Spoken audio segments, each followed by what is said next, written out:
Hi friends, ఈరోజు వీడియోలో MS ధోనికి సంబంధించిన కొన్ని మంచి విషయాలు, కొన్ని చెడు విషయాలు రెండు తెలుసుకోబోతున్నాము. కాబట్టి వీడియోని ఎక్కడ స్కిప్ చేయకుండా పూర్తిగా చూడండి. మొదటగా వచ్చేసి మనోజ్ తివారీ రిటైర్మెంట్ తీసుకున్న తర్వాత ఏమన్నాడంటే, ఎంఎస్ ధోనిని నేను అడిగేది ఒక్కటే, 2011లో సెంచరీ చేసినా కూడా నన్ను ఎందుకు టీం నుంచి బయటకు పంపించాడు?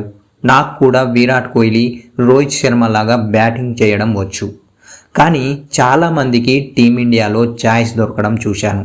నాకే ఇలా ఎందుకు చేశారు? అందుకే ధోని మీద నాకు చాలా కోపం వచ్చింది. ధోని తీసుకున్న రివ్యూలతో థర్డ్ అంపైర్లు కూడా చాలా పర్సన్ అయిపోయినారు. లాస్ట్ వరకు చూస్తే మీరు కూడా అవాక్ అయిపోతారు.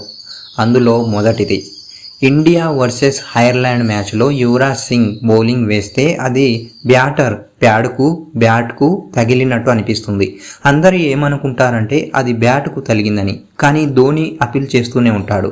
థర్డ్ అంపైర్ అందరూ ధోని టైంపాస్ చేస్తున్నాడు అనుకుంటారు, కానీ రివ్యూ తీసుకున్న తర్వాత తెలుస్తుంది అది అవుట్ అని. నెంబర్ 2, మ్యాచ్లో శ్రీలంక బౌలర్ బుమ్రాను స్పిన్తో ట్రాప్ చేసి అవుట్ కోసం అపీల్ చేస్తాడు. అయితే అంపైర్ వెంటనే అవుట్ ఇచ్చేస్తాడు. అయితే అక్కడే ఉన్న ధోని తన మాస్టర్ మైండ్తో రివ్యూ తీసుకున్నాడు.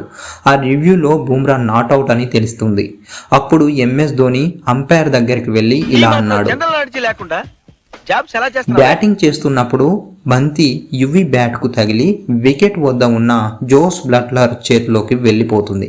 వెంటనే అవుట్ కోసం అపీల్ చేస్తారు, కానీ అంపైర్ వేలు ఎత్తిన వెంటనే ధోని రివ్యూ తీసుకుంటాడు. మరియు ఆ రివ్యూ తీసుకున్నప్పుడు యువి నాట్అవుట్గా తేలుతుంది.